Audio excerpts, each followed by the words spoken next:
notre Seigneur Yeshua cette paix que Noël ne peut pas vous donner, ne peut pas vous offrir comme cadeau en dessous d'un sapin, que cette paix même les fêtes ne peuvent pas vous procurer. Cette paix qui vient de notre Seigneur Yeshua repose sur vous. Oui, donc c'est vrai qu'aujourd'hui nous pouvons constater que les chrétiens ne craignent plus Dieu. Il n'y a plus aucune crainte de Dieu. En fait, la crainte de Dieu que les gens ont, c'est une pseudo-crainte dans laquelle ils l'expriment de la bouche, mais ils n'en pensent aucunement, avoir peur ou craindre Dieu. D'ailleurs, quand on leur dit, oui, il faut craindre Dieu, pour eux, craindre Dieu, c'est pas avoir peur de Dieu, car on peut pas avoir peur de Dieu, Dieu c'est notre papa d'amour, faut pas, Dieu il peut pas on doit pas avoir peur de notre papa, tout ça, mais il est bien écrit dans la Bible qu'il faut craindre Dieu. Comme Paul a dit quand il venait vers les gens, il venait avec une grande crainte, un grand tremblement, avec une grande faiblesse et un grand tremblement, pour annoncer la parole de Dieu. C'est-à-dire qu'il n'avait pas peur des hommes, il n'avait pas peur de prêcher la parole de Dieu, mais il avait peur, il craignait Dieu. Il craignait Dieu parce qu'il connaît très bien qui est son Elohim. Il faut savoir et tout que nous avons la Bible pour comprendre pourquoi il est important de craindre Dieu. C'est clair, dans l'Ancien Testament, on peut voir plusieurs fois Dieu parler au peuple, à son peuple qu'il avait élu, ce peuple hébreu, et on a vu Dieu plus d'une fois châtier ce peuple, s'énerver contre ce peuple, dire à ce peuple qui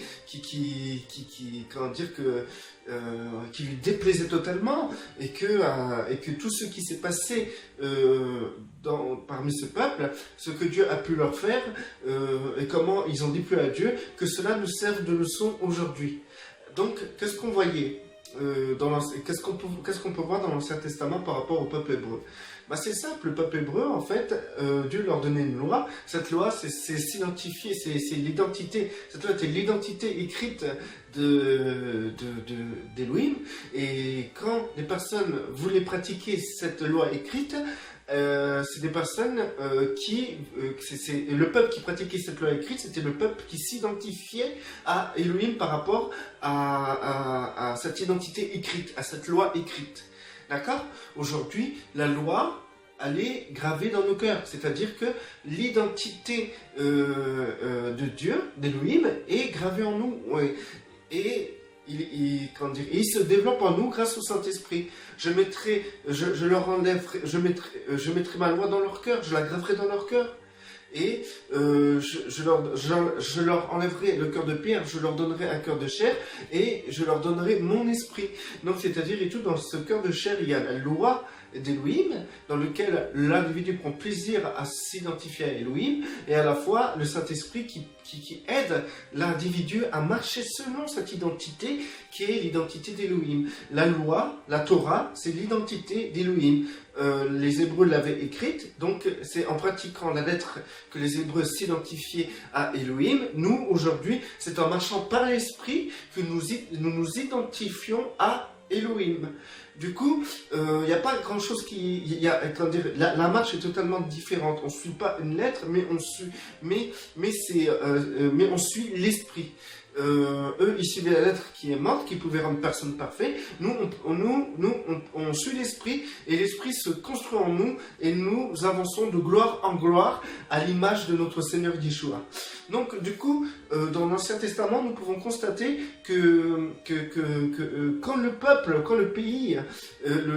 qui suivait la Torah écrite, voulait s'identifier à Elohim.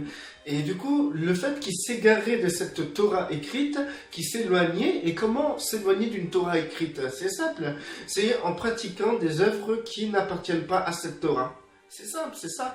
Et à chaque fois que le peuple commençait à pratiquer des œuvres autres de la Torah, Pour Dieu, c'était comme si c'était un adultère. Le peuple qu'il avait élu commettait l'adultère contre lui. Et c'est-à-dire que le fait qu'ils acceptaient d'autres fêtes, le fait qu'ils acceptaient des fêtes païennes, le fait qu'ils acceptaient des dieux païens, le fait qu'ils pratiquaient les traditions païennes, et ben pour Dieu, c'était ni plus ni moins les cœurs qui s'éloignaient, et c'était aussi le peuple qui ne voulait plus s'identifier à la Torah, à l'identité de Yeshua, l'identité écrite de notre Elohim, mais il s'identifiait aux traditions, aux fêtes et aux dieux païens qui en vérité était l'identité du diable.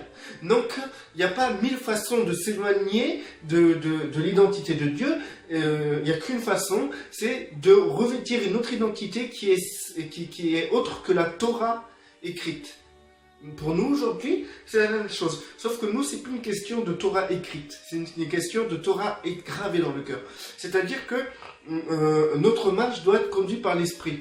Maintenant, si la personne est vraiment conduite par l'esprit, elle cherchera à vouloir que sa marche sera digne de la Torah. Digne de la Torah qui est l'identité de Dieu. C'est-à-dire sa marche sera digne de Dieu. Car le Saint-Esprit ne pourra que lui inculquer, que lui donner ce qui vient de Dieu.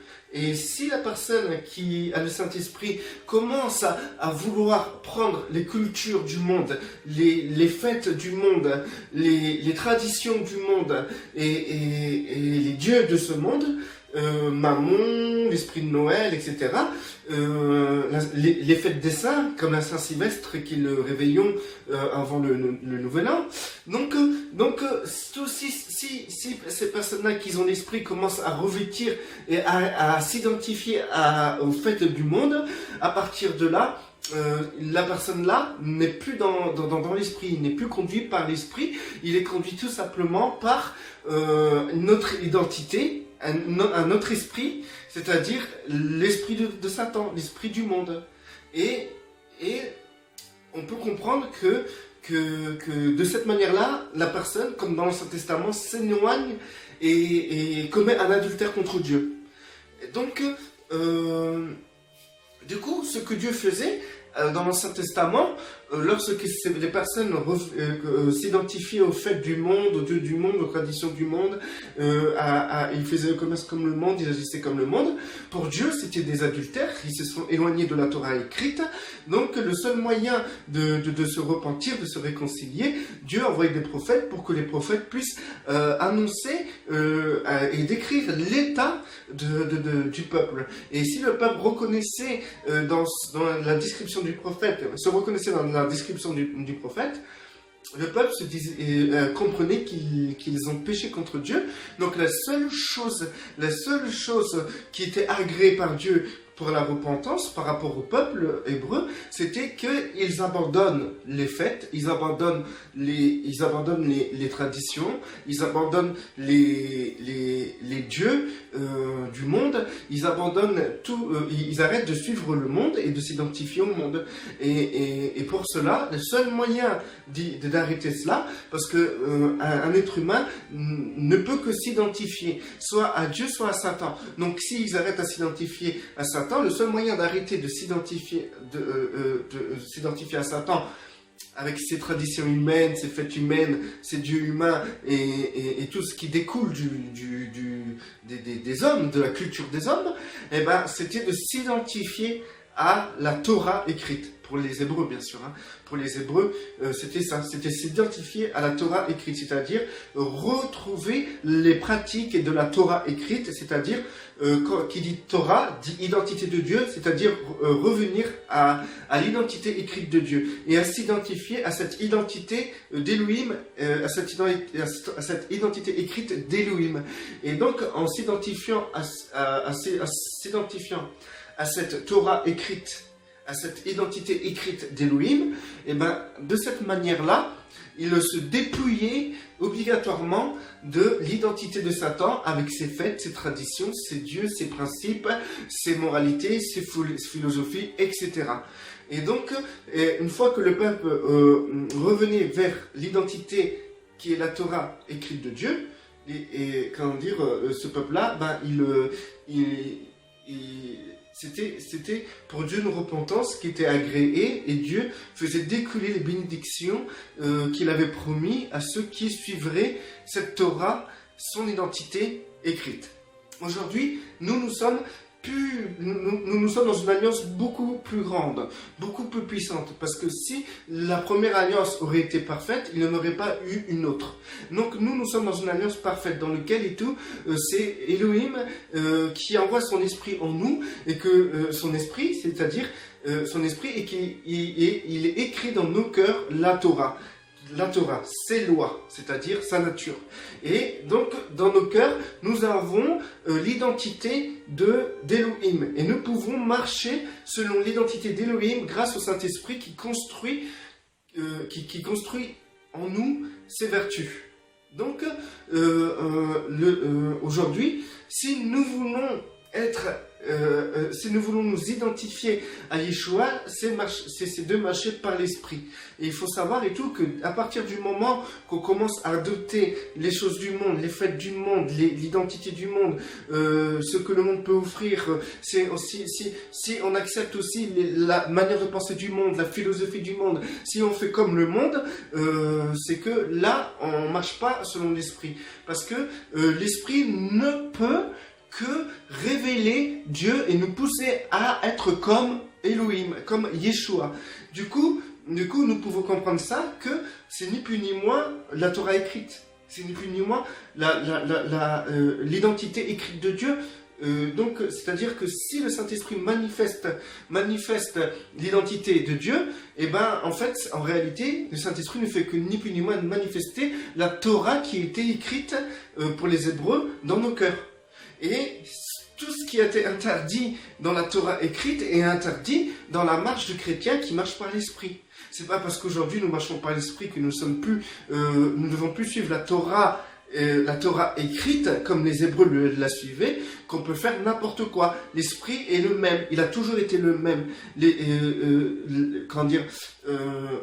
Si des choses dans la Torah écrite ont été interdites, c'est que si le Saint-Esprit nous fait grandir de gloire en gloire et construit en nous les vertus d'Elohim, eh ben, il ne pourra pas aller à l'encontre de la Torah écrite, puisque la Torah écrite, c'était l'identité d'Elohim. Donc voilà. Donc du seul fait, nous pouvons comprendre et tout qu'aujourd'hui, on peut s'auto-juger, s'auto-analyser et comprendre que se comparer par rapport aux Hébreux. C'est possible de se comparer par rapport aux Hébreux et comprendre quand est-ce qu'ils se sont égarés, ils se sont éloignés de Dieu, et quand est-ce qu'ils se sont rapprochés de Dieu. Nous, c'est pareil, quand est-ce qu'on s'éloigne de Dieu et quand est-ce qu'on se rapproche de Dieu. Les Hébreux s'éloignaient en suivant les cultures du monde, donc Yeshua les poussait à revenir, pour qu'ils puissent suivre la Torah écrite, l'identité écrite de Dieu. Nous, on peut s'éloigner en suivant la culture du monde, les principes du monde, les fêtes du monde, etc. Et pareil, Dieu nous conduit à revenir dans la marche, dans l'esprit, c'est-à-dire à revenir vers la Torah inscrite dans notre cœur. Voilà. Donc, c'est simple, aujourd'hui, nous ne pouvons pas faire ce qu'on veut, on ne peut pas se dire que ça c'est bon, ça c'est pas bon. Nous aujourd'hui on fait ce qu'on veut. Si on veut faire la fête comme les gens du monde, on fait la fête comme les gens du monde, on est libre.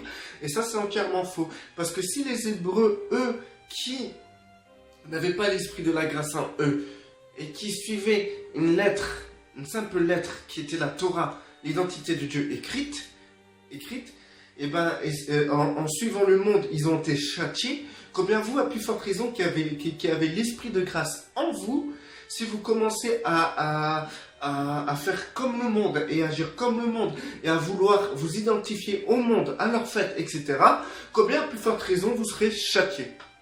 Voilà. Que tout ce qui s'est passé avec les Hébreux par rapport à la Torah, lorsqu'ils s'éloignaient de la Torah et lorsqu'ils se rapprochaient de la Torah, soit pour vous un exemple, pour nous un exemple, Et c'est marqué dans la Bible que cela nous serve d'exemple. Parce que Dieu est le même. Et Dieu peut se mettre en colère. Dieu peut être irrité par le comportement des gens. Dieu peut châtier. Et ça, c'est quelque chose que vous devez vous rendre compte. Ce que Dieu a fait dans l'Ancien Testament, quand le peuple s'éloignait de la Torah écrite, ce qu'il a fait aux Hébreux, bah, ça peut arriver au peuple de Dieu. Parce que le peuple de Dieu, eux, ils ont l'esprit de la grâce dans lequel la Torah se révèle dans les cœurs. D'accord? À combien plus forte raison, il sera plus sévère envers nous qu'envers les Hébreux. Parce que les Hébreux n'avaient pas le Saint-Esprit en eux pour qu'ils puissent suivre correctement la Torah. Mais aujourd'hui, nous avons l'esprit de grâce en nous, c'est-à-dire que cet esprit nous fait grâce et construit Yeshua en nous, et Yeshua a accompli la loi. C'est-à-dire que si Yeshua a accompli la loi, le fait que Yeshua est construit en nous, notre marche ne peut que faire ce que Yeshua a fait, donc accomplir la loi. Donc c'est-à-dire que si vous vous éloignez de l'identité de Dieu, c'est-à-dire de la Torah, si vous vous éloignez en vous identifiant au fait du monde et à tout ce qui concerne le monde, vous agissez contre Dieu, vous êtes adultère. Vous êtes adultère, tout simplement. Vous embrassez un autre Dieu, vous embrassez d'autres règles et vous vous éloignez complètement de Dieu. Vous ne pouvez pas vous identifier au monde, faire les fêtes du monde et tout en vous proclamant être conduit par l'Esprit. Parce que l'Esprit ne vous conduira jamais à faire ce que Dieu a détesté et à châtier les Hébreux